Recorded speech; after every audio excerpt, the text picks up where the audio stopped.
Isang simpleng matandang babae ang dumating sa isang marangyang hotel na may hawak na reserbasyon. Hinamak siya ng receptionist na pinunit ang papel at sinabing hindi siya nabibilang sa lugar na iyon. Ilang minuto ang lumipas, lumitaw ang may-ari ng hotel at ito pala ay ang anak ng matandang babae. Ang pagbabago ng sitwasyon ay ikinagulat ng lahat at isiniwalat kung sino talaga ang hindi nabibilang doon. Kung na-interes ka sa kwentong ito, huwag kalimutang mag-subscribe sa aming channel at sabihin mo sa amin kung taga saang lungsod ka nanonood, magpatuloy tayo. Huminto ang bus na biyaheng probinsya sa huling terminal bago pumasok sa sentro ng Makati. Inayos ni Aling Elena ang luma niyang bag na gawa sa katad sa kanyang kandungan at pinagmasdan niya sa bintana ang syudad na halos 3 buwan na niyang hindi nakikita. Ang malalapad na abenida, ang mga gusaling abot langit, ang siksikang daloy ng mga sasakyan at mga taong nagmamadali. Tila lahat doon ay pumipintig sa isang enerhiya na hindi na niya kinikilala bilang sa kanya, ngunit minsan ay naging bahagi ng kanyang pinakamalalayong pangarap. Mga pangarap na isinantabi niya sa isang sulok ng nakaraan para matupad ng kanyang anak ang sarili nitong mga pangarap. Maingat siyang bumaba sa mga baitang ng bus, mahigpit ang hawak sa gabay. Bahagyang nanginginig ang kanyang kamay, hindi dahil sa takot, kundi sa pananabik. Sa loob ng kanyang bag nakatupi ng may parehong pag-iingat tulad ng pagtatago ng isang lumang litrato ay ang katibayan ng reserbasyon na ginawa niya sa telepono 3 linggo na ang nakalipas. 2 beses siyang tumawag sa hotel, kinumpirma ang bawat detalye, inulit ang buong pangalan, binaybay ang bawat letra. Gusto niyang matiyak na magiging maayos ang lahat pagdating niya. Hindi siya maaaring magkamali. Hindi sa pagkakataong ito. Kailanman ay hindi pa nakapasok si Aling Elena sa isang marangyang hotel sa buong buhay niya. Palagi siyang nagtrabaho bilang kusinera sa mga bahay ng mayayamang pamilya, gumigising bago pa sumikat ang araw at umuuwi kapag malalim na ang gabi. Pinalaki niya ang kanyang anak ng mag-isa, walang tulong mula kaninuman, matapos siyang iwan ng kanyang asawa ng walang paalam o paliwanag. Ilang taon siyang nag-ipon, isinakripisyo ang sariling bagong sapatos para mabili ang mga gamit sa eskwela ng anak, nagkunwaring hindi gutom para makadagdag pa ito ng kanin. Ilang taon ng pagbangon sa dilim, pagsakay sa 2 bus, papunta sa trabaho, paggugol ng buong araw sa pagluluto para sa mga pamilyang halos hindi alam ang kanyang pangalan. Ngunit may layunin ang sakripisyong iyon.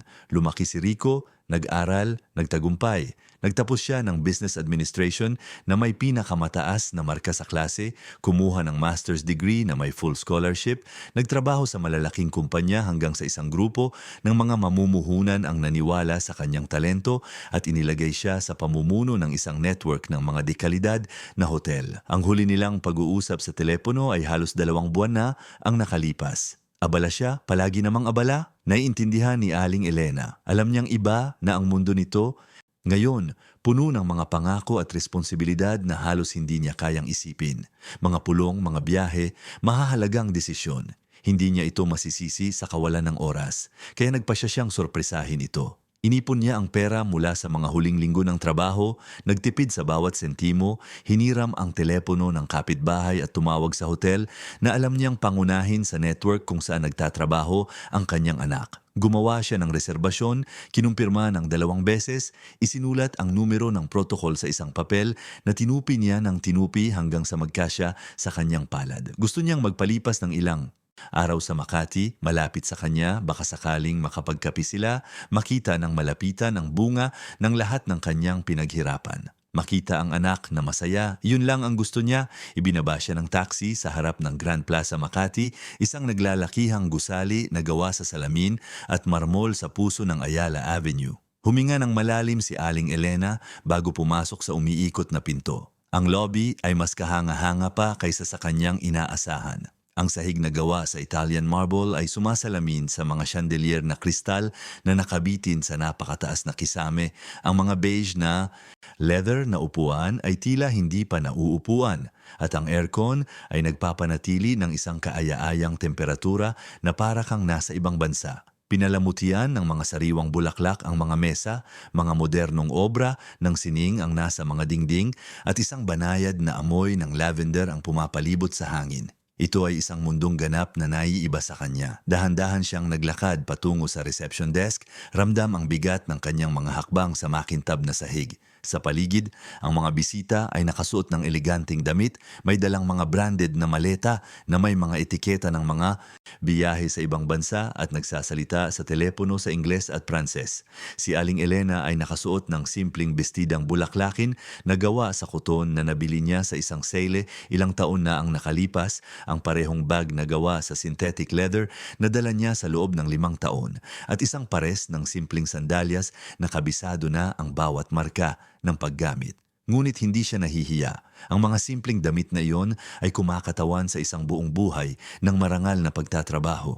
Kumakatawan sa dignidad. Sa likod ng desk, isang dalaga na may buhok na nakatali.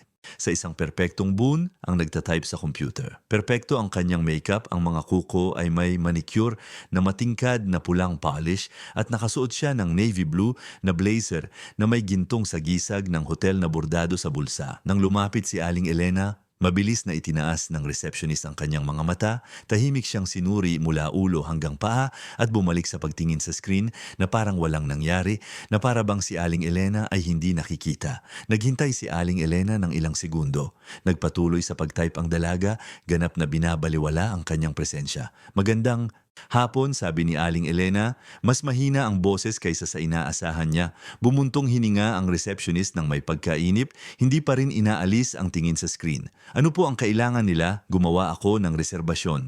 Dala ko ang katibayan dito. Inilabas ni Aling Elena ang nakatuping papel mula sa kanyang bag at maingat itong inilagay sa ibabaw ng desk na parang may hawak na isang bagay na mahalaga. Bahagyang nanginginig ang kanyang mga kamay. Kinuha ng dalaga ang papel, binuklat ito ng walang anumang delikadesa na parang dumadampot ng basura at binasa ito ng may ekspresyon ng pagkabagot at kawalang interes. Kumunot ang kanyang noo, muling tumingin kay Aling Elena nang may mas matinding paghamak at bumalik sa papel. Wala pong bisa ito, sabi niya sa isang tono na hindi maitago ang pag-aalipusta. Naramdaman ni Aling Elena na bumilis ang tibok ng kanyang puso. Paanong walang bisa? Tumawag ako 3 linggo na ang nakalipas, gumawa ako ng reserbasyon, nakausap ko ang isang napakagalang na babae na ipinaliwanag ang lahat sa akin, isinulat ko ang protocol, kinumpirma ko ng 2 beses, nakasulat lahat diyan sa papel, ngumisi ang receptionist, isang uri ng ngiti na walang kabaitan, isang ngiting malupit, mapanukso.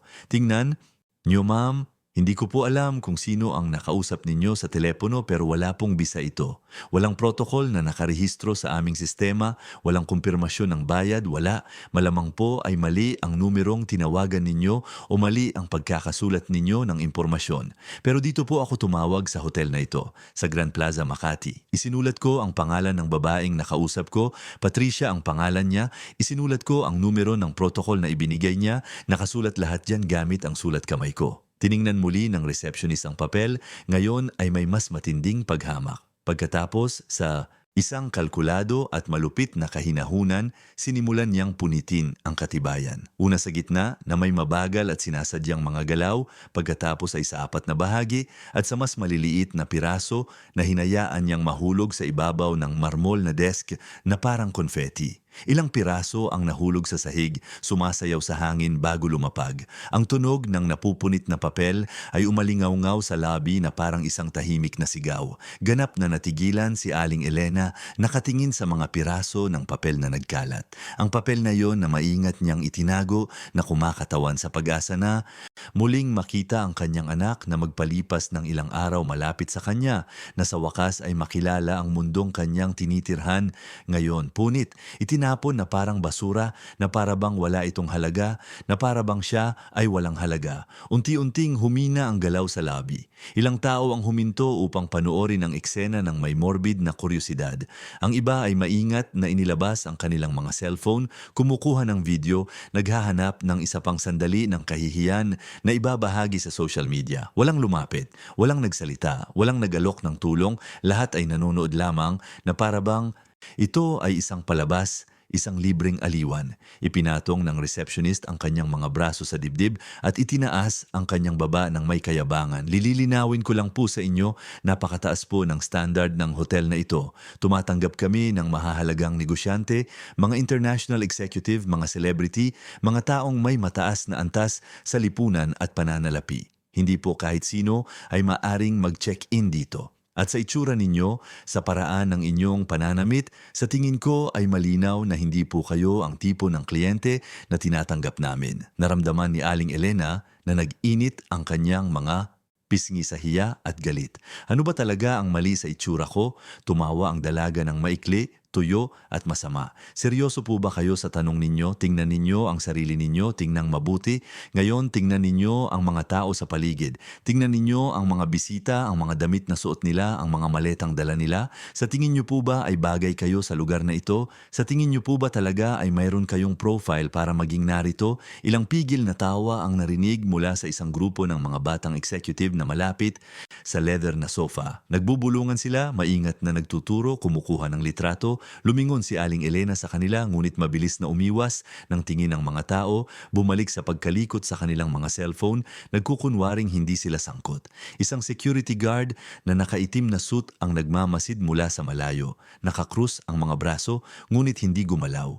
Walang sinabi, walang ginawa para mamagitan. Huminga ng malalim si Aling Elena, sinusubukang kontrolin ang boses na nagsisimula ng manginig sa emosyon at paghihimagsik. Nagpareserba ako ng maaga. Nagbayad ako gamit ang perang inipon ko sa pagtatrabaho. Galing pa ako sa malayo, galing pa ako sa Batangas. Sumakay ako ng bus ng 4 na oras. Gusto ko lang ng isang silid para makapagpahinga at manatili ng ilang araw sa Makati. Yun lang, wala akong hinihiling na hindi ko karapatan. Bumuntong hininga ang receptionist ng may labis na pagkainip na parabang nakikipag-usap sa isang matigas ang ulong bata. Hindi ninyo po naiintindihan ang sinasabi ko. Hindi ko po kayo maaaring bigyan ng kwarto. At hindi ko kayo bibigyan. Hindi po ito ampunan, hindi ito paupahan, hindi ito bahay tuluyan.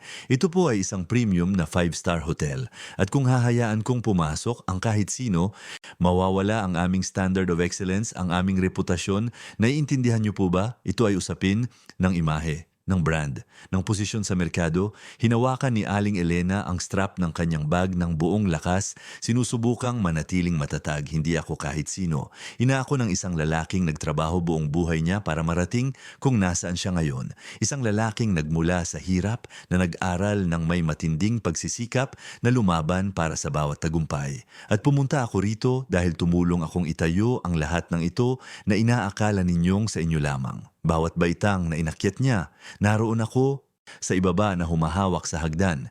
Inirapan ng receptionist ang kanyang mga mata nang may ganap na paghamak. Sige, ngayon ay magpapanggap kayong importante, mag-iimbento kayo ng mga kwento para makakakuha ng kwarto. Tingnan niyo kung hindi kayo aalis dito ngayon din, agad-agad, tatawagin ko ang security para paalisin kayo ng sapilitan sa hotel. At mas kahiya-hiya at nakakabastos yun kaysa sa nangyayari na. Magiging iskandalo ito. Gusto niyo po ba talagang pagdaanan yon? Lalong lumakas ang bulungan sa lobby, mas maraming cellphone ang lumitaw, mas maraming tao ang lumapit para panoorin ang palabas. Desperadong lumingon si Aling Elena sa paligid, naghahanap ng isang palakaibigang mukha, ng isang taong maaaring magsabi ng anuman, na maaaring mamagitan, na maaaring ipagtanggol ang isang matandang babae na tinatrato sa ganoong hindi makataong paraan. Ngunit lahat ay naroon lamang nanonood, nagre-record, nagkokomento sa isa't isa na parabang ito ay isa lamang potensyal na viral video. Sa isang saglit na puno ng luha ang mga mata ni Aling Elena,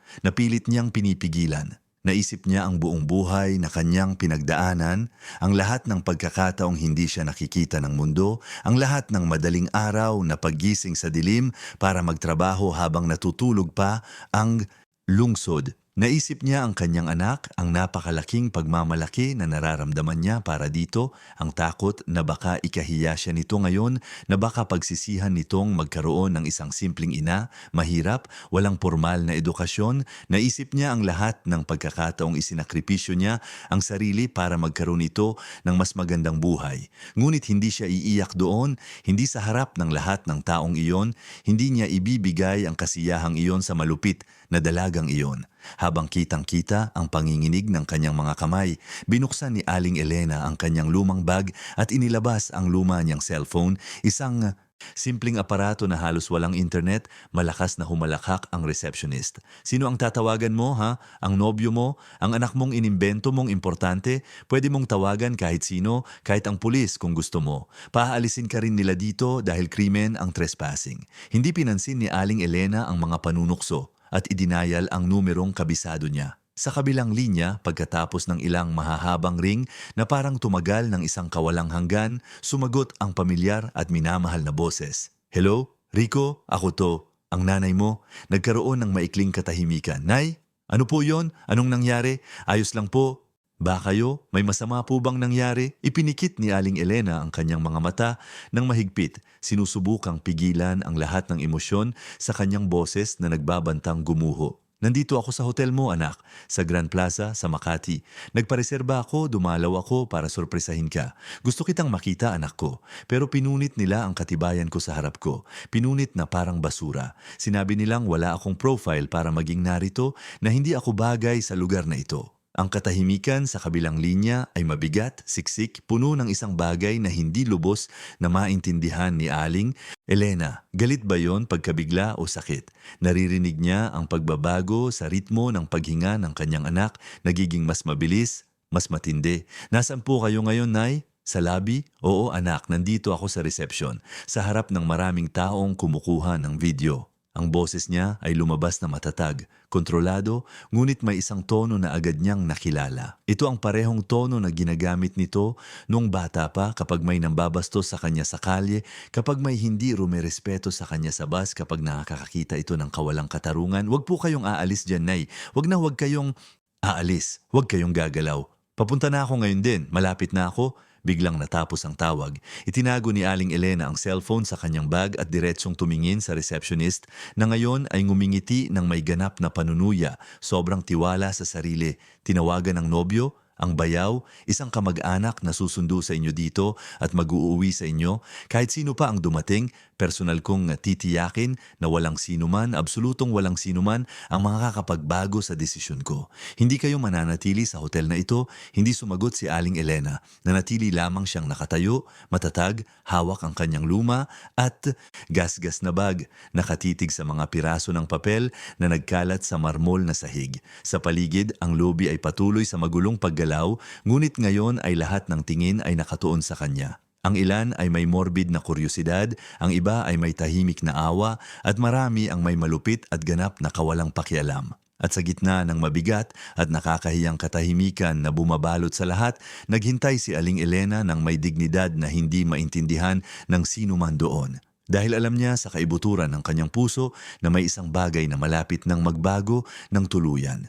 Dahil kilalang-kilala niya ang anak na pinalaki niyang mag-isa, at dahil sa unang pagkakataon sa buong hapong iyon ng kahihiyan, naramdaman niyang marahil ang dignidad na dinala niya sa buong buhay niya, ang dignidad na hindi kailanman nakita ng sinuman ay sa wakas ay makikilala. Ang mga minuto ay gumapang na parang walang katapusang oras. Nanatili si Aling Elena doon, ganap na hindi gumagalaw, nakatayo sa harap ng marmol na desk, binabaliwala ang mga mausisang at mapanghusgang tingin, ang masasamang bulungan. Ang mga cellphone na patuloy na nakatutok sa kanya na parang mga kamera ng isang malupit na reality show. Bumalik sa pag-type ang receptionist sa computer nang may kalkuladong kawalang pakialam, nagkukunwaring abala sa mahahalagang gawain, ngunit ang ngiti ng masamang kasiyahan sa gilid ng kanyang bibig ay nagpapakita ng matinding kagalakan na nararamdaman niya sa buong nakakahiyang sitwasyon. Paminsan-minsan, itinaas niya ang kanyang malisyosong mga mata kay Aling Elena na parabang tinitingnan kung may lakas pa ng loob ang babae na manatili doon, hinahamon ang kanyang autoridad. Isang eleganteng mag-asawa na nasa katanghaliang gulang ang dumaan sa tabi ni Aling Elena, may dalang mamahaling maleta na may mga etiketa mula sa Paris at Milan. Ang babae na nakasuot ng branded na salaming pang-araw at isang puting lino na damit ay bumulong sa kanyang asawa sa isang mababang ngunit naririnig na tono na mabilis na umiwas ng tingin ng may halatang pagkailang. Sa di kalayuan, malapit sa mga leather na upuan, isang grupo ng 3 executive ang masayang nag-uusap sa British English, malakas na tumatawa tungkol sa mga negosyong naisara, ganap na walang kamalay-malay sa mabigat na kahihiyan na nakalutang sa hangin na parang isang nakalalasong ulap. Ang security guard na nakaitim na suit ay nanatili sa parehong lugar, hindi gumagalaw na parang isang estatwa, pinagmamasdan ang lahat ng walang anumang ekspresyon sa kanyang matigas na mukha. Huminga si Aling Elena ng dahan-dahan at malalim, sinusubukang panatilihin ang kahinahunan na natutunan niyang linangin sa loob ng mga dekada ng paghihirap. Sa loob ng kanyang dibdib, ang puso niya ay tumitibok ng hindi regular at mabilis, ngunit hindi niya ipapakita ang kahinaan sa lahat ng taong iyon, hindi pagkatapos ng lahat ng kanyang hinarap ng mag-isa sa buhay. Malinaw niyang naaalala noong si Rico ay 7 taong gulang lamang at umuwi mula sa paaralan na umiiyak dahil sinabi ng isang malupit na kaklase sa harap ng lahat na wala siyang ama, na anak siya sa pagkadalaga, na mahirap siya. Maingat siyang lumuhod sa harap nito. Noong araw na yon, hinawakan ang maliit na mukha ng bata gamit ang kanyang 2 kamay na kalyo sa trabaho at sinabi ng may katatagan, "Nandito ako at higit pa sa sapat yon para sa anumang bagay sa buhay na ito. Huwag na huwag kang yuyuko kaninuman, anak." At doon, sa gitna ng marangya at malamig na labi na yon, napapaligiran ng mga taong malupit na humuhusga sa kanya dahil lamang sa simpleng damit na suot niya at sa lumang bag na dala niya, pinanatili ni Aling Elena ang kanyang ulo na nakataas ng may parehong dignidad ng malayong araw na iyon. Sa labas ng hotel, sa Abalang Ayala Avenue, isang itim na imported na kotse na may madilim na salamin ang biglang huminto sa harap ng pangunahing pasukan na umiskit ang mga gulong sa aspalto. 2 matangkad at malakas na lalaki na nakaitim na suit at may tindig militar ang mabilis na bumaba mula sa sasakyan. Isa sa kanila ay apurahang nagsasalita sa communication device sa kanyang tainga. Ang pinto sa likod ay bumukas ng may autoridad at lumabas si Rico mula sa sasakyan na may matatag at determinadong mga hakbang. Ang panga ay naninigas, ang mukha ay sarado sa isang tensyonadong ekspresyon na pinaghalong malalim na galit at matinding pag-aalala. Siya ay 32 taong gulang, may malalapad na balikat na minana sa lolo na hindi niya nakilala, itim na buhok na gupit militar at isang imakuladang ternong Italyan na kulay uling na mas mahal pa kaysa sa kinikita ng maraming tao sa isang buong taon. Ang kanyang madilim at matatalim na mga mata na minana mula sa kanyang ina ay nagtataglay ngayon ng isang katigasan at intensidad na bihirang ipakita sa mundo ng korporasyon. Natutunan ni Rico mula sa murang edad sa mahihirap na kalye ng Batangas at pagkatapos ay sa mga mapagkumpetensyang unibersidad na ang mundo ng negosyo ay nangangailangan ng perpektong postura, ganap na kontrol sa emosyon at kalkuladong diskarte. Ngunit walang anuman sa kanyang natutunan sa mamahaling kolehiyo, sa hindi mabilang na sopistikadong pagsasanay sa korporasyon, sa daan-daang tensyonadong pulong kasama ang mga milyonaryong mamumuhunan ang naghanda sa kanya para sa nakakawasak na tawag na katatanggap lamang niya mula sa sarili niyang ina. Pumasok siya sa umiikot na pinto na salamin ng may lakas at pumasok sa malawak na lobby na parang isang kontroladong buhawi. Ang kanyang sanay na mga mata ay mabilis na sinuri ang paligid hanggang sa wakas ay natagpuan ang maliit at marupok na figura ng kanyang ina, nakatayo at nag-iisa, hawak ang lumang bag na iyon gamit ang kanyang nanginginig na mga kamay. Tila bumagal ang mundo sa paligid tulad ng sa isang pelikula na naka-slow motion. Malinaw na nakita ni Rico ang mga nakataas na cellphone, ang mga mausisa at malupit na tingin, ang mga piraso ng papel na nakakalat sa marmol na sahig. At higit sa lahat, nakita niya ang ekspresyon sa pagod na mukha ng kanyang ina. Ang nakakawasak na halo ng hindi matinag na dignidad at malalim na kalungkutan na kilalang-kilala niya mula pa noong bata. Unti-unting napansin ng mga tao ang kanyang marangyang pagdating. Ang ilan ay agad na nakilala ang mukha na madalas lumabas sa mga pangunahing magasin ng negosyo at ekonomiya. Habang ang iba ay napansin lamang ang kanyang makapangyarihang presensya. Ang natural na postura ng isang taong sanay na mamuno, lalong lumakas ang bulungan sa lobby. Itinaas ng receptionist ang kanyang mga mata mula sa screen ng computer at sa unang pagkakataon mula nang dumating si Aling Elena, ang mayabang na tiwala sa kanyang mukha ay halatang nanghina na napalitan ng isang bagay na tila takot. Diretsong naglakad si Rico patungo sa kanyang ina, binabaliwala ang lahat ng ibang tao. Nang makalapit siya, ang kanyang matigas na ekspresyon ay kapansin-pansing lumambot sa isang maikli at magiliw na sandali. "Nay, ayos lang po ba kayo? Sinaktan po ba nila kayo?" Tumango si Aling Elena. Ang mga mata ay nagluluha ngunit matatag pa rin. Ang boses ay kontrolado. "Ayos lang ako, anak. Gusto lang kitang makita. Yun lang, wala nang iba." Marahang hinawakan ni Rico ang kanyang balikat nang may walang Katapusang delikadesa, isang banayad ngunit malalim na maprotektang kilos na hindi nakaligtas sa pansin ng sinuman sa lobby. Pagkatapos ay dahan-dahan siyang lumingon sa reception, ang kanyang mukha ay muling nanigas. Ang receptionist ngayon ay halatang maputla. Ang mga daliri ay nanginginig sa ibabaw ng keyboard, ang paghinga ay bumibilis. Ilang beses niyang binuksan ang kanyang bibig para subukang sabihin ang isang bagay na maaaring magligtas sa kanya, ngunit walang anumang tunog na lumabas mula sa kanyang tuyong lalamunan. Sino ang pumunit sa reserbasyon ng nanay ko? Ang malalim na boses ni Rico ay lumabas na mahina, kontrolado, ngunit may napakalaking bigat at natural na autoridad na nagpatahimik sa buong lobby. Nahirapang lumunok ang receptionist, ang boses ay nanginginig at manipis. Sir Rico, ako po. Wala po akong alam, wala po akong ideya na siya pala ang nanay ninyo. Dumating po siya dito na walang tamang pagkakakilanlan. Ang reserbasyon ay hindi po lumalabas sa aming sistema at sinunod ko lang po ng mahigpit ang standard protocol ng hotel para sa mga ganitong kaso para itinaas ni Rico ang kanyang kanang kamay, agad siyang pinatigil. Hindi ko tinanong kung ano ang sinunod mo o hindi. Ang partikular kong tinanong ay kung sino ang pumunit sa reserbasyon ng nanay ko? Sino ang gumawa nito? Ako po sir, pero pakiusap po, hayaan ninyo akong magpaliwanag. At bakit mo ginawa iyon? Bakit mo pinunit? Desperadong sinubukan ng receptionist na bawiin ang anumang profesional na composure, ngunit ang kanyang boses ay patuloy na nanginginig at hindi sigurado. Tulad po ng sinubukan kong ipaliwanag sir, hindi po nakarehistro ang reserbasyon sa aming sistema. At ang hotel po ay may napakahigpit na standard of excellence na kailangang panatilihin. Kailangan po naming tiyakin na ang mga taong nagche-check-in dito ay naaayon sa partikular na profile na, anong profile?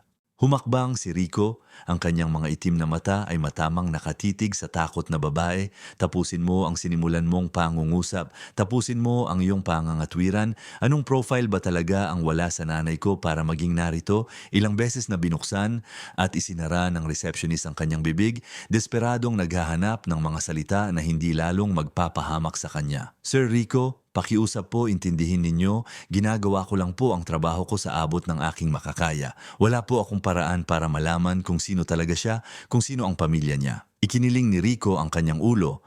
Ang kanyang tingin ay lalong naging matalim at matigas. Kaya sinasabi mo sa akin na ang pangunahing respeto na dapat mong ibinigay sa nanay ko ay nakadepende lamang sa pag-alam kung sino siya. Ganun ba?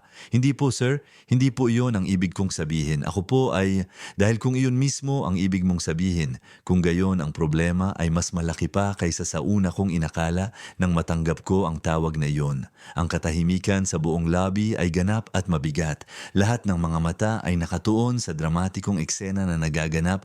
Ang mga cellphone ay patuloy na nagre-record, ngunit ngayon ay ganap nang nagbago ang enerhiya. Hindi na ito tungkol sa isang simpleng matandang babae na hinahamak sa publiko, ito ay ang nakakagulat na pagbabago, ang nakakabiglang revelasyon, ang eksaktong sandali kung saan ang lahat ay nagbabago nang hindi na maibabalik. Kalmadong lumingon si Rico sa buong lobby, tinitingnan ang bawat taong naroroon sa sandaling iyon.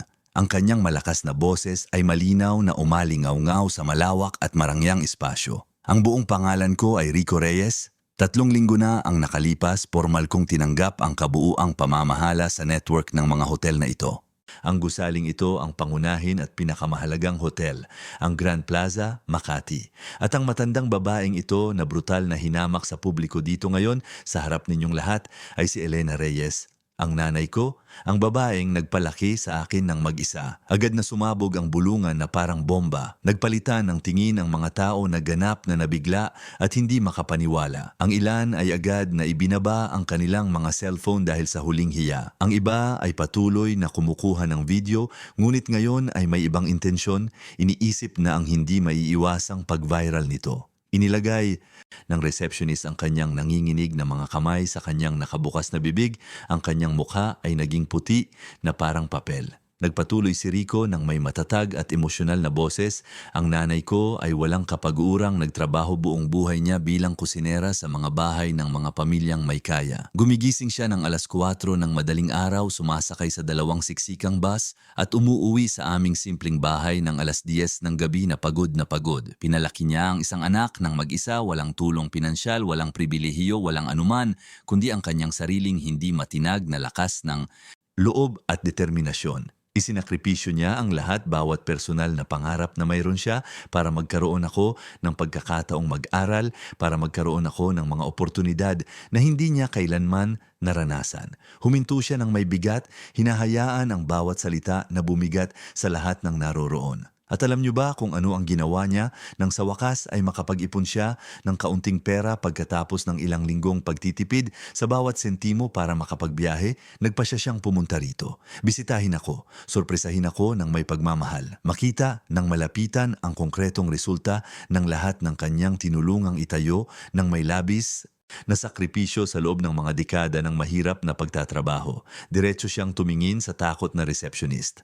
At ano ang eksaktong natagpuan niya rito? Ganap na paghamak, pampublikong kahihiyan. Isang empleyado na sinadyang punitin ang kanyang reserbasyon sa harap ng 2 dosenang tao. Na malupit na nagsabi na wala siyang profile para maging narito, na hindi siya nababagay sa standard ng marangyang hotel na ito. Desperadong sinubukang magsalita ng receptionist, ang boses ay halos hindi marinig. Si Rico, pakiusap po, nagmamakaawa ako, hindi ko po alam. Lumingon si Rico sa kanya na may mga matang nag-aapoy, eksakto, perpekto, hindi mo nga alam. At dyan mismo ang sentral at napakalubhang problema. Ang pangunahing at fundamental na respeto na dapat mong ibinigay sa nanay ko ay hindi maaaring kailanman sa anumang pagkakataon, nakadepende sa pag-alam kung sino siya, kung sino ang kilala niya, kung gaano karaming pera ang mayroon siya o kung anong damit ang suot niya sa sandaling iyon. Ang respeto ay walang kondisyon at universal. Ang respeto ay ang pinakamababang bagay na nararapat sa sino mang tao dahil lamang sa pag-iral. Si Aling Elena, na hanggang noon ay nanatiling tahimik at marangal, ay matapang na humakbang. Ang kanyang boses ay lumabas na mahina ngunit sapat na matatag para marinig ng lahat ang bawat salita na puno ng karunungan. Ineng, gusto kong linawin ang isang bagay. Hindi ako pumunta rito ngayon na may intensyong mawalan ka ng trabaho o maparusahan ng malubha. Pumunta ako rito para lamang magpalipas ng ilang araw kasama ang aking anak, mag-enjoy sa lungsod at pawiin ang aking pangungulila. Ngunit talagang kailangan kong maintindihan mo ang isang napakahalagang bagay para sa natitirang bahagi ng iyong buhay. Ang respeto na umiiral lamang kapag alam mo kung sino ang isang tao, kung ano ang kanyang posisyon sa lipunan, ay hindi tunay na respeto. Ito ay kalkuladong interes lamang. Ito ay oportunistang kaginhawahan. At sa huli, wala itong halaga. Ang makapangyarihang pangungusap ay malalim na umalingaw-ngaw sa buong lobby na parang isang tahimik na kulog. Ilang tao ang agad na yumuko, halatang nahihiya sa kanilang sariling pakikipagsabuatan. Ang iba ay tahimik na tumango, sa wakas ay nauunawaan ang kabigatan ng sitwasyon. Ang receptionist ay puno ng luha na nagsimulang tumulo, ngunit hindi ito tunay na luha ng pagsisisi o pag-unawa. Ito ay purong takot. Takot sa malubhang kahihinatnan na ngayon ay hindi maiiwasang mangyari. Sa eksaktong at dramatikong sandaling, iyon bumukas ang isang pinto sa gilid ng lobby. Isang matanda at eleganteng lalaki na may puting-puting buhok at maayos na suklay, nakasuot ng klasikong suit, ang dahan-dahang pumasok kasama ang 2 seryosong direktor. Ito si Ginoong Alvaro Mendoza, ang respetadong tagapagtatag ng buong grupo ng mga hotel, ang taong nakadiskubre sa talento ni Rico, ilang taon na ang nakalipas at maingat siyang inihanda para sa pamumuno. Naglakad siya ng may sinusukat na mga hakbang patungo sa gitna ng lobby, pinagmamasdan ang buong tensyonadong eksena ng may seryosong ekspresyon. Rico, sabi ni Ginoong Alvaro, magalang siyang binati ng isang tango. Personal akong pumunta para samahan ang opisyal na paglilipat ng pamumuno. Hindi ko inaasahan na makakatagpo ng ganito kalubhang sitwasyon dito. Huminga ng malalim si Rico, kinokontrol ang kanyang emosyon. Ginoong Alvaro, ito po ang nanay ko, si Elena. Galing po siya sa Batangas para bisitahin ako at tinrato sa isang paraan na hindi ko matatanggap o papayagan. Lumapit si Ginoong Alvaro Mendoza kay Aling Elena nang may mabagal at magalang na mga hakbang, iniabot ang kanyang kulubot ngunit matatag na kamay, ang kanyang mapusyaw na asul na mga mata ay nagpapahiwatig ng tunay na katapatan. Ginang Elena, isang malaking karangalan na makilala kayo ng personal. Palaging ipinagmamalaki kayo ni Rico sa lahat ng taon na magkasama kami sa trabaho. Labis kong ikinalulungkot ang nangyari dito ngayon, ito ay ganap na hindi katanggap-tanggap. Hinawakan ni Aling Elena ang kanyang kamay ng may delikadesa, nagulat sa hindi inaasahang kabaitan ng isang napakahalagang tao. Salamat po, Ginoo, napakabait ninyo. Lumingon si Ginoong Alvaro sa reception, ang kanyang tingin ay naging mahigpit at mabigat. Ang hotel na ito ay itinayo ng may matinding pagsisikap sa loob ng mga dekada, sa pamamagitan ng pawis at luha ng mga taong gumigising ng maaga, araw-araw na walang kapagurang lumalaban, mga simpleng at masisipag na tao tulad ni Ginang Elena. At kung may isang bagay na hindi ko kailanman tinanggap o papayagan, ito ay ang walang basehang kawalang-galang. Ito ay ang hindi makatarungang prejudice. Ito ay ang isang taong mayabang na nag-iisip na maaari niyang husgahan ang halaga ng ibang tao batay lamang sa panlabas na anyo. Huminto siya, maingat na tumingin sa paligid ng buong lobby. Si Rico na ngayon ang may ganap na kontrol sa operasyong ito. At ang huling desisyon ay nasa kanya lamang. Ngunit kung ako ang magpapasya, alam ko na kung ano ang gagawin sa sandaling ito. Alam ko na ang nararapat na hakbang. Tumango si Rico, ang panga ay naninigas pa rin sa tensyon. Ginoong Alvaro, ang desisyon ay ganap ng nagawa. Wala nang dapat pag-isipan. Tumingin siya ng diretsyo sa takot na receptionist. Formal ka nang tinatanggal sa trabaho for just cause. At gusto kong magsilbi itong malinaw na halimbawa para sa lahat ng naririto at sa lahat ng empleyado ng network na ito. Sa hotel na ito, sa anumang hotel ng network na ito, walang lugar para sa anumang uri ng kahihiyan, para sa institutionalized na prejudice, para sa sistematikong kawalang-galang.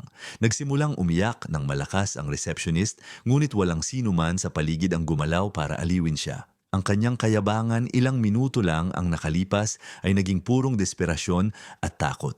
Nagpatuloy si Rico ng may matatag na boses, ngayon ay nakikipag-usap sa lahat ng naroroon. At para sa inyong lahat na nakatayo lamang dito, na nanonood ng may pakikipagsabuatan, kumukuha ng video gamit ang inyong mga cellphone, tumatawa ng malupit, nang walang ginagawang anuman para mamagitan o tumulong, gusto kong linawin ang isang bagay.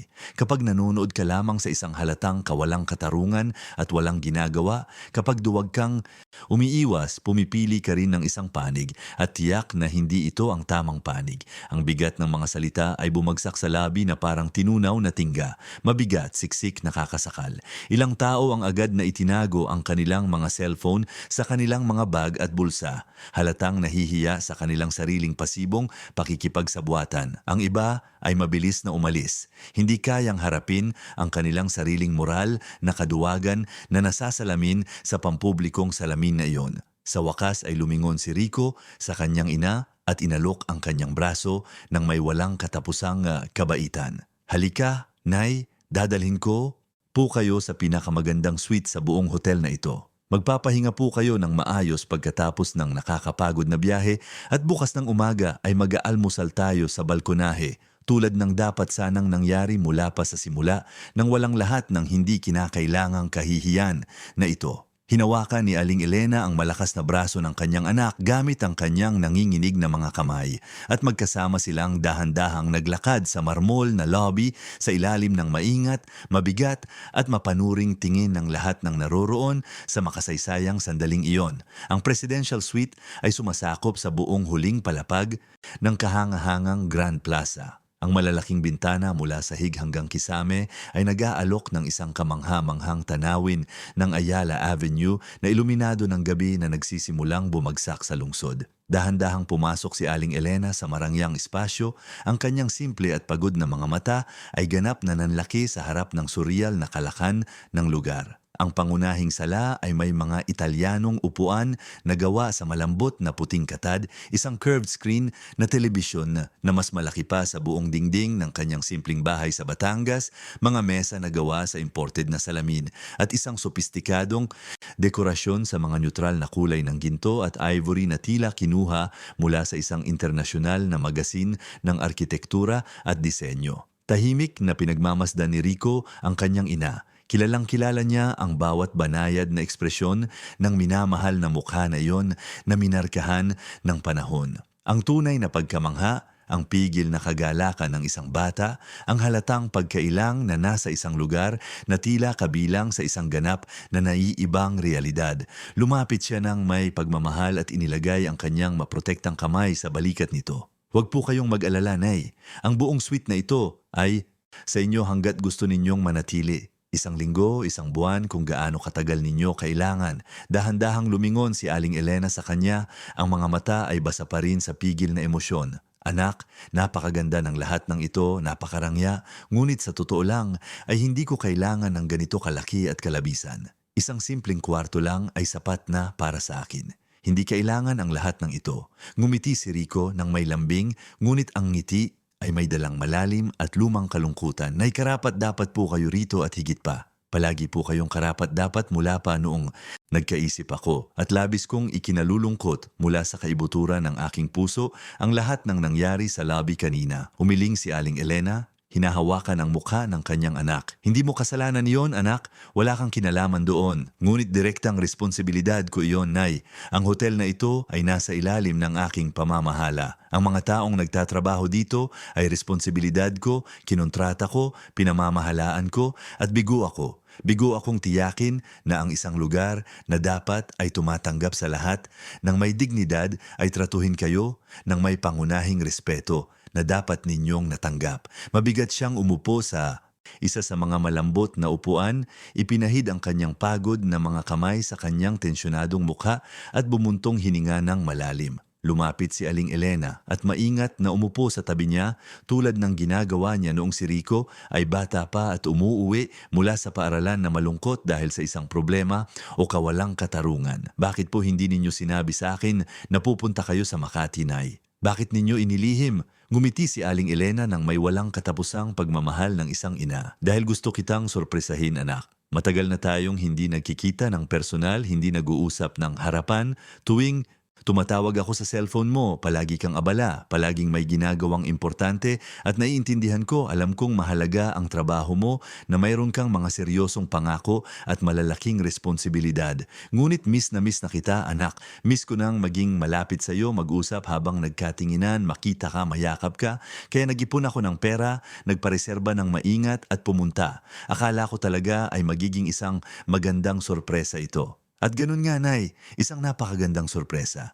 Hindi lang dapat nangyari sa ganong kasuklam-suklam at nakakahiyang paraan na natili silang nakaupo sa malalim na katahimikan sa loob ng ilang minuto. Sa labas ng malaking bintana, ang higanting lungsod ay pumipintig ng may milyon-milyong kumikinang na ilaw at walang tigil na paggalaw. Sa loob ng protektado at tahimik na suite, tila nasa isang sagradong bula ang mag-ina, ganap na protektado mula sa magulong mundo sa labas, muling nagkakaugnay pagkatapos ng matagal na emosyonal na pagkakalayo. Binasag ni Rico ang mabigat na katahimikan. Alam mo, Nay, may mga pagkakataong tinitingnan ko ang lahat ng ito na itinayo ko, ang posisyong naabot ko, ang tagumpay sa pananalapi na sinasabi ng mga tao na mayroon ako at tinatanong ko ang aking sarili kung sulit ba talaga. Kung sulit ba ang lahat ng sakripisyo. Kumunot ang noo ni Aling Elena. Panong hindi, anak? Siyempre sulit. Ginugol ko ang napakaraming oras na nakatuon sa pagtatagumpay, sa pag-angat sa propesyon, sa pagkamit ng mga posisyon at pagkilala na isinantabi ko ang mga bagay na tunay na mahalaga. Hindi na ako madalas tumawag sa inyo, hindi na ako pumupunta sa Batangas para bisitahin kayo tuwing weekend. Hindi na ako naging tunay na present sa inyong buhay. At ngayon, nang makita ko kayo sa labi na yon, nag-iisa at walang magawa, brutal na hinahamak ng isang empleyado ko, masakit kong napagtanto kung gaano ako lumayo sa tunay na taong pinalaki ninyo ng may pagmamahal. Rico, anak ko, hindi ka lumayo sa anuman. Lumaki ka lang, nag-mature, nag-evolve, nakamit mo ang lahat ng pinangarap mo mula pa nung bata at labis kong ipinagmamalaki ang lahat ng iyon. Ngunit sa anong halaga, Nay? Lumingon siya sa kanya, ang kanyang mga itim na mata ay kumikinang sa pigil na luha. Sa anong brutal na halaga ko nakamit ang lahat ng ito?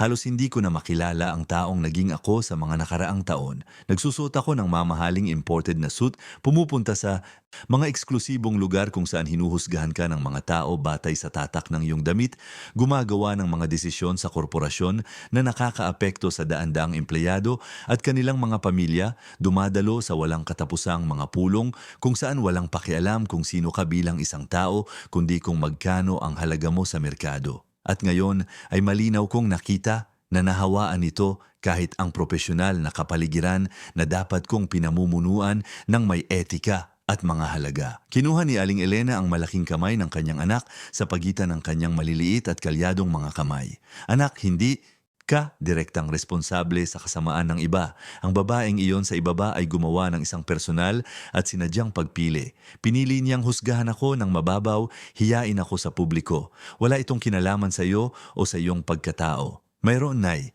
May kinalaman ito sa akin dahil kung ang hotel na pinamumunuan ko ay sistematikong pinahihintulutan ang mga tao na tratuhin sa ganoong hindi makataong at mapanghusgang paraan, kung gayon ay bigo ako bilang isang responsabling leader. At higit pa riyan, bigo ako bilang anak ng pambihirang babae na nagturo sa akin mula pa nung bata na lahat ay nararapat sa pangunahing respeto, anuman ang mangyari. Hinawakan ni Aling Elena ang kanyang kamay ng may lakas ng isang ina. Hindi ka nabigo sa anuman, anak. Kailangan mo lang laging alalahanin kung saan ka nanggaling ang iyong mga ugat, alalahanin na bago ka maging executive director, matagumpay na negosyante, may-ari ng marangyang hotel, ikaw ay si Rico. Ang mabuting batang pinalaki ko ng may pagmamahal. Ang batang laging alam ang pagkakaiba ng tama sa mali, ng makatarungan sa hindi. Dahan-dahang tumango si Rico. Ang mga mata ay nakatuon sa walang katapusang mga ilaw ng lungsod sa labas na hindi natutulog. Kinabukasan ng umaga, formal na nagpatawag si Rico ng isang pambihirang at agarang pulong kasama ang lahat ng mga manager at coordinator ng Grand Plaza. Puno ang conference room at halatang tensyonado at mabigat ang kapaligiran. Alam ng lahat ng naroroon kung ano ang nangyari noong nakaraang araw sa lobby. Ang nakakagulat na video ng komprontasyon ay malawak ng kumakalat sa social media. Ibinabahagi ng libu-libo bawat oras. Ang mga komento ay nahati sa pagitan ng matinding papuri sa matatag na paninindigan ni Rico at matinding pagbatikos sa tinanggal na receptionist. Pumasok si Rico sa silid ng may matatag na mga hakbang kasama si Ginoong Alvaro Mendoza sa kanyang kanan. Umupo sila sa dulo ng mahabang mesa ng pulong. Ang katahimikan sa silid ay ganap at nakakabingi. Alam ninyong lahat kung ano ang nangyari kahapon sa lobby ng hotel na ito. Simula ni Rico, ang boses ay matatag at kontrolado ngunit puno ng emosyon. Ang nanay ko ay brutal na hinamak sa publiko sa establishmentong ito na dapat ay simbolo ng hospitalidad at respeto. Isang empleyado sa ilalim ng aking pangangasiwa ang sinadyang punitin ang kanyang reserbasyon sa harap ng 2 dosenang tao. Malupit na sinabi na wala siyang profile para maging narito.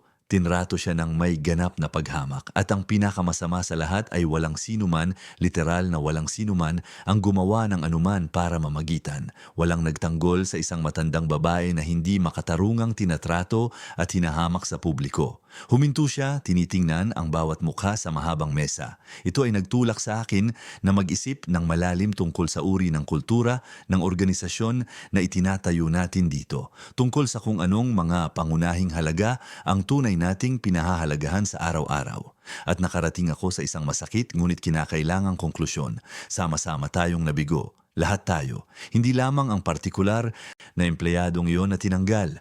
Lahat tayo na sa anumang paraan ay lumikha at nagpapanatili ng isang kapaligiran kung saan ang ganitong uri ng diskriminasyon ay maaaring mangyari. Isang manager na may kulay abong buhok at salamin ang naglakas loob na magsalita. Ginoong Rico, sa lahat ng paggalang, meron po tayong mahigpit na mga protokol sa serbisyo, regular na pagsasanay para sa lahat. Ang ginawa ng empleyadong iyon ay isang isolated case. Hindi ito sumasalamin sa ating kultura bilang isang buo. Isolated case ba talaga? Sumandal si Rico, ang kanyang tingin ay lalong naging mapanuri. Kung gayon, ipaliwanag ninyo sa akin kung bakit walang sino man sa ibang mga empleyado sa lobby ang gumawa ng anuman para pigilan iyon. Bakit ang security guard ay nakatayo lamang na nanonood?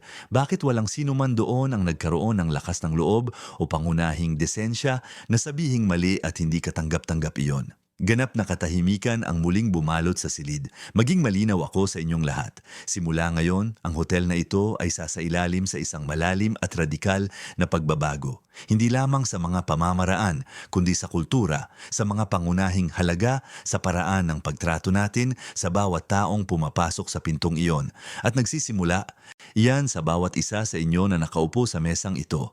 Nagsalita si Hinoong Alvaro Mendoza ng may mahinahon at mapanuring boses. Nang itatag ko ang grupong ito ng mga hotel, 30 taon na ang nakalipas, ang aking pangunahing layunin ay lumikha ng mga espasyo ng tunay na kahusayan. Ngunit ang tunay na kahusayan ay hindi lamang imported na marmol sa sahig, chandelier na kristal sa kisame o mamahaling kumot sa mga kama. Ang tunay na kahusayan ay ang pagtrato sa bawat tao ng walang pagbubukod ng may pangunahing dignidad. Ito ay ang pag-unawa na ang tunay na luho ay nasa walang kondisyong respeto, sa taus-pusong kabaitan, sa sangkatauhan.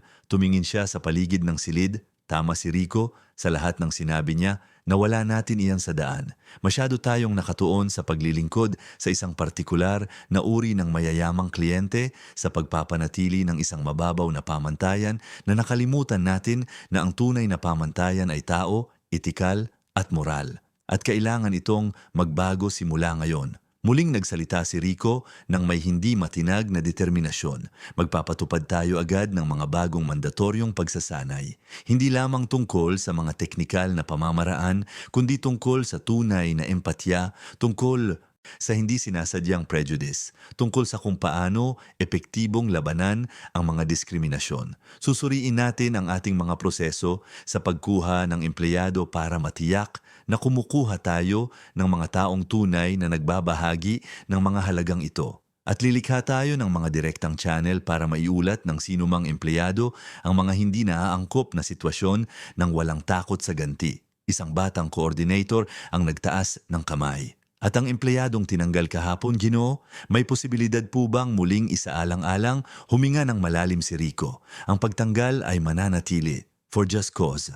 Ngunit gusto kong linawin na hindi ko ito ginagawa ng may personal na kasiyahan o paghihiganti.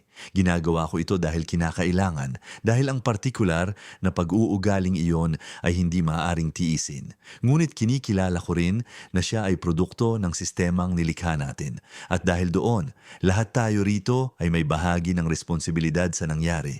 Ang pulong ay tumagal pa ng 3 oras. Detalyadong tinalakay ang mga bagong protokol, nilikha ang mga komite ng pagkakaiba-iba at pagsasama, itinatag ang mga confidential na channel para sa mga reklamo at sinuri ang mga proseso ng pagsusuri ng empleyado. Nang matapos ang pulong, umalis si Rico na pagod, ngunit may pakiramdam na nagawa niya ang unang hakbang tungo sa isang tunay at pangmatagalang pagbabago. Pagbalik sa presidential suite, natagpuan niya si Aling Elena sa balkonahe, pinagmamasdan ang malawak na lungsod. Lumingon ito nang marinig ang pinto at ngumiti nang makita ang anak. Kumusta ang pulong, anak? Nakakapagod? Kinakailangan lumapit siya at tumayo sa tabi nito. Ngunit napakaproduktibo rin. Marami tayong babaguhin dito, Nay. Totoo, ngumiti si Aling Elena ng may pagmamalaki.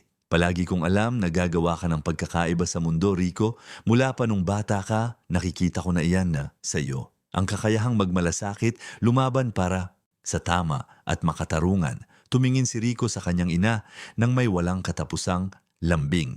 Natutunan ko po iyan sa pinakamagaling na guro na natili silang magkatabi sa komportabling katahimikan, pinagmamasdan ang lungsod na hindi natutulog. At sa unang pagkakataon sa loob ng maraming taon, naramdaman ni Rico na nasa tamang landas siya. Hindi lamang bilang isang matagumpay na executive, kundi bilang isang taong may integridad. Bilang anak ng pambihirang babae na nagturo sa kanya na ang tunay na kadakilaan ay hindi sa kung ano ang iyong nakamit, kundi sa kung paano mo tinatrato ang mga tao sa daan. Ang mga sumunod na linggo ay naging abala at puno ng pagbabago. Kumuha si Rico ng isang kilalang consultancy firm sa diversity and inclusion para baguhin ang mga pagsasanay sa korporasyon. Lahat ng empleyado, mula sa mga senior manager hanggang sa cleaning staff, ay sumali sa mga workshop tungkol sa unconscious bias, tunay na empatya at makataong serbisyo. Malaki ang pagtutol sa simula. Maraming matatagal ng empleyado ang nag-isip na ito ay isang labis na reaksyon lamang sa nangyari, ngunit si Rico ay naging matatag. Sa isang pangkalahatang pulong nilinaw niya, alam kong iniisip ng ilan sa inyo na nag-o-overreact kami. Ngunit, kailangan ninyong maintindihan ang nangyari sa nanay ko ay hindi isang isolated case. Ito ay ang dulo lamang ng iceberg.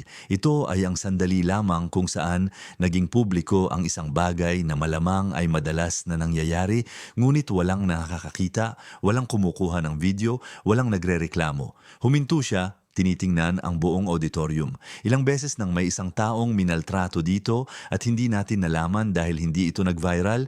Ilang beses nang may isang taong hinusgahan dahil sa kanilang itsura, sa kanilang damit, sa kanilang accent at tinanggap na lamang ito. Ilang masakit na kwento tulad ng sa nanay ko. Ang nangyari dito nang walang sino mang nakakaalam o nagmamalasakit. Ang mabigat na katahimikan sa silid ay halos nakakabingi. Kaya ginagawa natin ang lahat ng ito nang may buong seryoso. Hindi dahil sa isang video na nag-viral, hindi dahil sa negatibong publisidad, kundi dahil ito ang tamang gawin.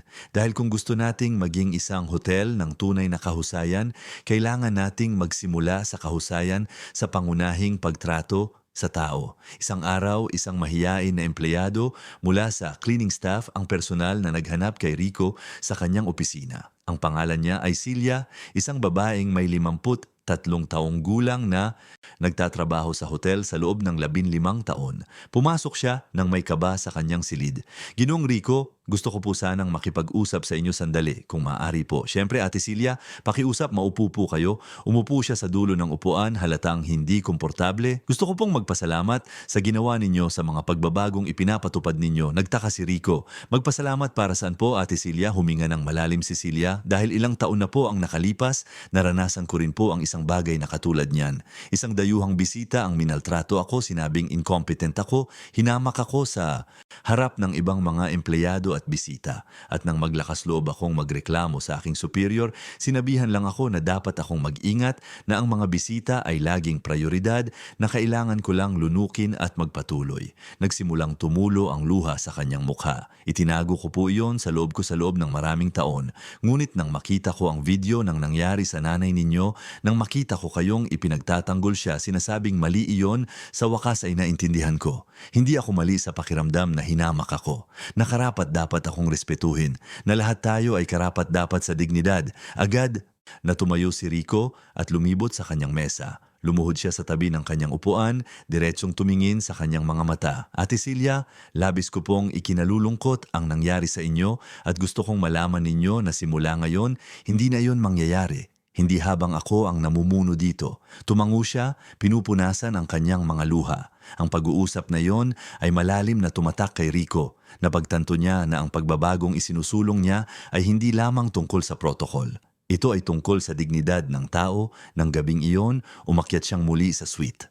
Natagpuan niya si Aling Elena na nagbabasa ng libro. Na may kailangan po akong ikwento sa inyo. Isinara nito ang libro at tiningnan siya. Ngayon, isang empleyado ang lumapit sa akin. Ikinuwento niya na naranasan niya ang isang sitwasyon na katulad ng sa inyo. At alam niyo po ba kung ano ang pinakatumatak sa akin? Sinabi niya na nang makita niya ang video ng nangyari sa inyo, sa wakas ay naintindihan niyang karapat dapat siyang respetuhin, na mayroon siyang halaga. Ngumiti si Aling Elena nang may malalim at lumang kalungkutan. Kung gayon, ang aking kahihiyan ay nagsilbi para sa isang bagay na positibo sa huli.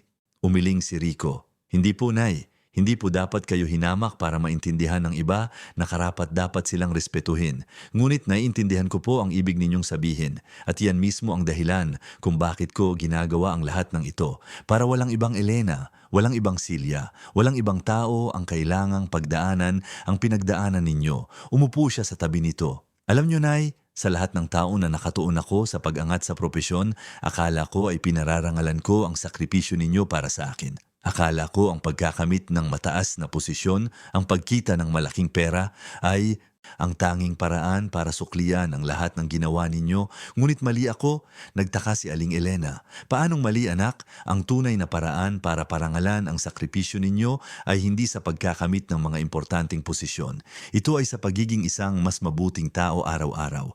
Ito ay sa paggamit ng posisyong naabot ko para gumawa ng positibong pagkakaiba sa buhay ng iba. Ito ay sa pagtiyak na walang sino man ang tratuhin tulad ng pagtrato sa inyo noong araw na iyon. Inilagay ni Aling Elena ang kanyang kulubot na kamay sa mukha ng kanyang anak. Palagi kang naging isang mabuting tao, Rico. Mula pa nung bata, kailangan mo lang alalahanin iyon.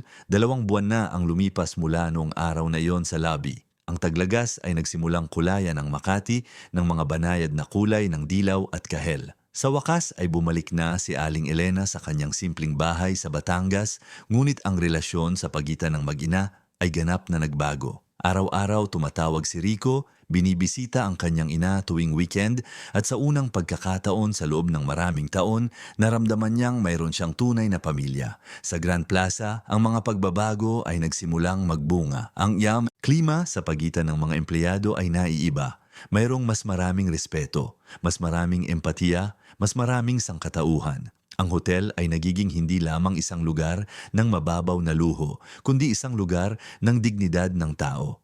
Ang video ng komprontasyon ay naging viral, umabot sa 15 milyong view. Si Rico ay inimbitahan sa iba't ibang mga palabas sa telebisyon at podcast. Tuwing ikinukwento niya ang nangyari sa kanyang ina, ang auditorium ay nananahimik at tuwing natatapos siya, ang mga tao ay tumatayo sa mahabang palakpakan. Ngunit ang pagkilala na pinakamahalaga sa kanya ay hindi nagmula sa anumang parangal. Nagmula ito kay Ate Celia. Muli siyang nakita nito sa pasilyo ng hotel. Ang kanyang mukha ay naiiba, mas magaan, mas masaya. Ginoong Rico, gusto ko lang pong sabihin ng isang bagay. Pagkatapos ng lahat ng ginawa ninyo, bumalik po ako sa pag-aaral. Nag-enroll po ako sa isang technical course sa hotel management dahil pinaniwala ninyo ako na may halaga ako na karapat dapat akong umunlad. Malawak ng umiti si Rico, ang mga mata ay kumikinang sa luha ng kagalakan. Ate Celia, palagi po kayong may napakalaking halaga. Palagi po kayong karapat-dapat na umunlad. Tinulungan ko lang po kayong makita ang isang bagay na laging nasa loob ninyo. Niyakap niya si Rico ng mahigpit at nagpatuloy sa kanyang daan na may bagong pag-asa. At sa sandaling iyon, naintindihan ni Rico na iyon ang tunay na tagumpay na kanyang hinahanap. Hindi ang mga marangyang sweet, hindi ang lumalaking kita. Ito ay ang kakayahang baguhin ang mga buhay. Sa isang maaraw na linggo, nag-organisa si Rico ng isang espesyal na tanghalian sa hotel. Inimbitahan niya ang kanyang ina, si Hinoong Alvaro Mendoza, ang mga pangunahing manager at ilang mga empleyado kabilang si Ate Celia. Ito ay isang pagdiriwang, hindi ng tagumpay sa pananalapi, kundi ng malalim na pagbabago ng tao na nangyari doon. Si Aling Elena ay masaya nakasuot ng isang bagong damit na regalo ni Rico. Umupo siya sa pangunahing mesa sa tabi ng kanyang ipinagmamalaking anak. Nang lahat ay naroroon na, tumayo si Rico para sa isang espesyal na toast. Gusto kong magpasalamat sa inyong lahat sa pagiging narito ngayon. Ang mga huling buwan na ito ay puno ng malalim na pagbabago. Tumingin siya sa kanyang ina. Nagsimula ang lahat ng ito dahil sa isang kahindik-hindik na sandali. Isang sandali kung saan ang nanay ko ay brutal na hinamak sa hotel na ito. At maaari ko sanang tanggalin lamang ang empleyado, ibigay ang pinakamagandang suite sa nanay ko at magpatuloy na parang walang nangyari. Ngunit napagtanto ko ang isang bagay. Iyon ay sintomas lamang ng isang mas malaking problema. Huminto siya. Ang problema ay hindi lamang isang masamang tao. Ito ay isang buong kultura. Isang sistema na nagpapahintulot sa mga tao na husgahan batay sa panlabas na anyo. At ang pagbabago nito ay hindi madali. Itinaas ni Rico ang kanyang kupita. Ngunit ngayon, habang tinitingnan ko kayong lahat dito, malinaw kong nakikita na sulit ang lahat. Nakikita ko ang isang hotel na hindi lamang marangya sa labas, kundi malalim na makatao sa loob. Nakikita ko ang isang lugar kung saan ang bawat tao, kahit sino pa siya, ay tinatrato ng may pangunahing dignidad. Muli siyang tumingin kay Aling Elena ng may walang katapusang pagmamahal. At lahat ng ito ay naging posible dahil sa pambihirang babaeng ito, ang nanay ko, ang babaeng nagturo sa akin mula pa noong bata na ang tunay na halaga ng isang tao ay hindi sa kung ano ang mayroon siya, kundi sa kung sino siya. Na nagpakita sa akin na ang respeto ay hindi maaaring maging kondisyonal. Na ang dignidad ay isang universal na karapatan ng lahat. Ang luha ay malayang tumutulo sa kanyang mukha ngayon.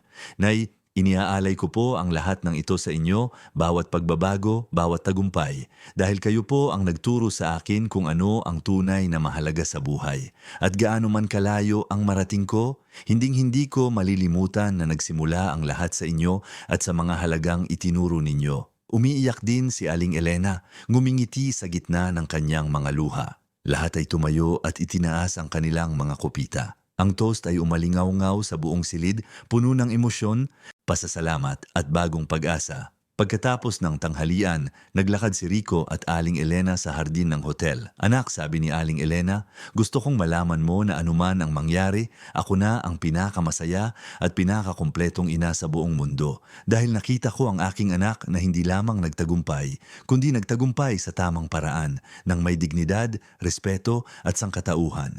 Huminto si Rico at tumingin sa kanya. At gusto ko pong malaman ninyo na walang halaga ang anumang nakamit ko kung wala kayo rito para makita at ibahagi. Dahil lahat ng ako, lahat ng itinayo ko, ay salamin ng itinanim ninyo sa akin mula pa noong bata. Nagpatuloy silang maglakad ng magkatabi sa malalim na katahimikan. At sa katahimikang iyon ay naroon ang lahat ng kailangang sabihin.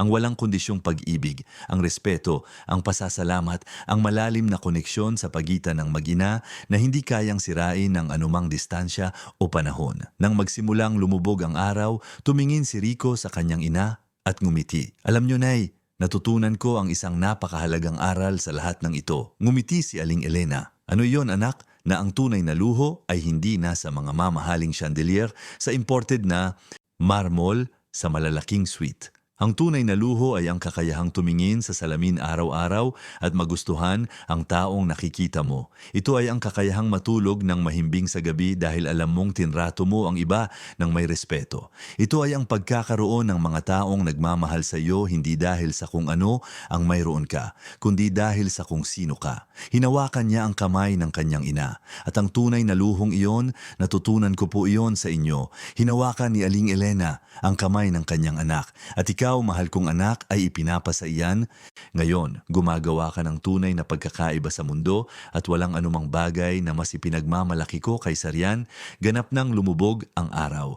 At habang si Rico at Aling Elena ay bumabalik sa loob ng hotel, magkatabi, naging malinaw na ang kahindik-hindik na araw na iyon sa lobby ay naging isang bagay na mas malaki at mas makabuluhan. Ito ay naging isang makapangyarihang aral tungkol sa dignidad, tungkol sa respeto, tungkol sa tunay na halaga ng mga tao. At ang aral na iyon ay mananatili magpakailanman sa mga dingding ng hotel na iyon, nagpapaalala sa lahat na ang pinakamahalagang luho ay hindi nabibili ng pera. Nakakakamit ito sa pamamagitan ng sangkatauhan, empatya at walang kondisyong respeto. Ilang buwan ang lumipas, nakatanggap ang Grand Plaza Makati ng isang mahalagang internasyonal na pagkilala. Hindi dahil sa marangyang pasilidad nito, kundi dahil sa malalim na pagbabago sa kultura na isinulong nito. Ang hotel ay naging isang pandaigdigang sanggunian sa pagkakaiba-iba, pagsasama at respeto sa tao. Ngunit alam ni Rico na ang tunay na gantimpala ay wala sa anumang sertipiko na nakasabit sa dingding. Ito ay nasa ngiti ni Ate Celia nang ipakita niya ang diploma ng kursong natapos niya. Ito ay nasa mahigpit na yakap ng kanyang ina tuwing nagkikita sila. Ito ay sa katiyakan na pinili niya ang tamang panig. At bawat gabi bago matulog, tinitingnan ni Rico ang iluminadong lungsod at tahimik na nagpapasalamat. Nagpapasalamat para sa inang mayroon siya. Nagpapasalamat para sa masakit na aral na natutunan niya. Nagpapasalamat para sa pagkakataong gumawa ng pagkakaiba. Dahil sa huli, natutunan niya na ang tunay na tagumpay ay hindi nasusukat sa mga material na nakamit.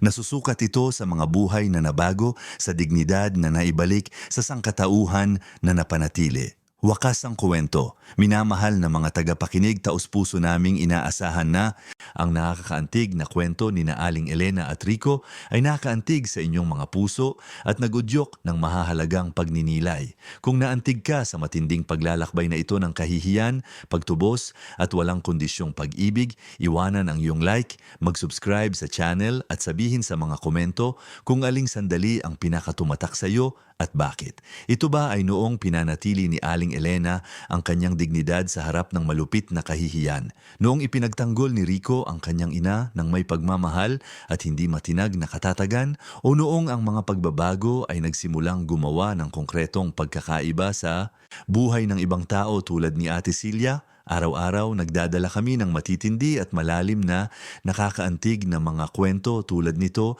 na nagpapakita ng pinakamalalim at tunay na bahagi ng kaluluwa ng tao at nagpapaisip sa atin tungkol sa respeto, dignidad at mga halagang tunay na mahalaga sa buhay. Ang iyong presensya dito ay napakahalaga sa amin. Inaasahan ka namin sa susunod na episode na may bagong kwento na aantig sa iyong puso at kamalayan.